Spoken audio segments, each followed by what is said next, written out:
If you draw a lot, drawing is probably most likely a form of self-care for you. But a lot of times we can overdo it and we need self-care to take care of overdrawing.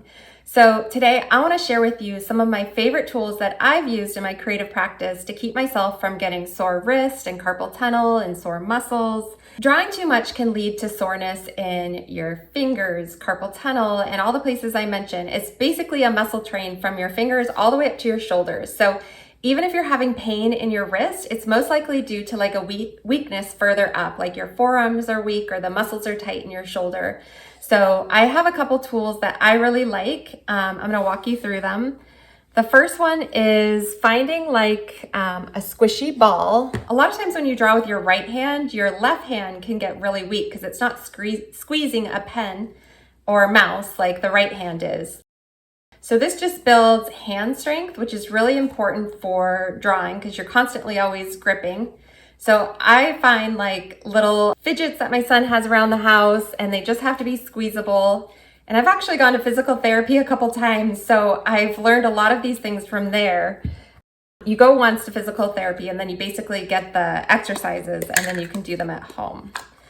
But another thing that works is Play-Doh and just squeezing the Play-Doh on both hands.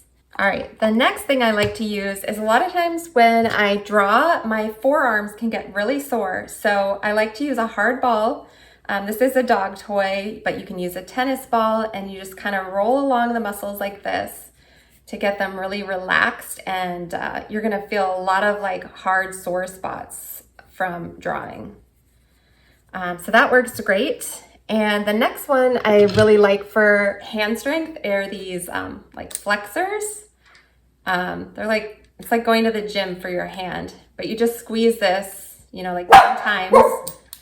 And they have a lot of different strengths. So you can get something that's easier to squeeze, or you can get something that's a little bit harder depending on how good you are at your squeeze.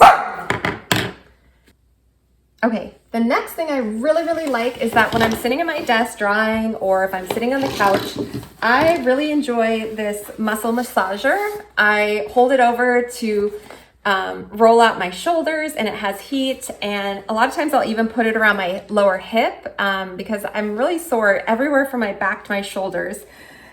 I also really like this pen grip expander. This is great. Almost like when you were a kid and you're learning how to write, they would have these little nibs so that you wouldn't get blisters on your fingers. But this I have found has really helped prevent like wrist pain when I'm drawing on my iPad. And then another thing is getting a stand, because a lot of times when you're holding your iPad, you're gripping to hold it and the iPad is heavy. And it's the same for the phone.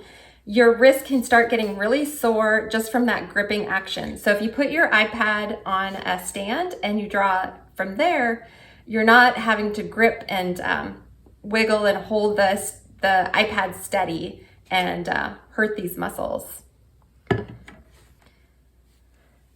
Now the last thing I was going to talk about is in my history, I have had carpal tunnel, and how I deal with that, trying to prevent it during the day, is I will wear these wrist guards at nighttime, which is kind of funny because you look kind of like a boxer when you're going to bed, especially if you have a mouth guard. You look like you're going into the ring and gonna fight somebody. But this has really helped because at nighttime, my hands bend in weird ways and I'll get really sore wrist.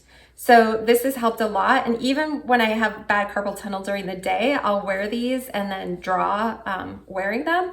Fortunately, I haven't had to use them recently, but this is another favorite of mine.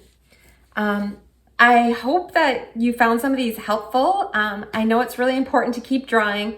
So let me know if there's any tools that you like to use and put them down in the comments. All right, thanks so much. Have fun and happy creating.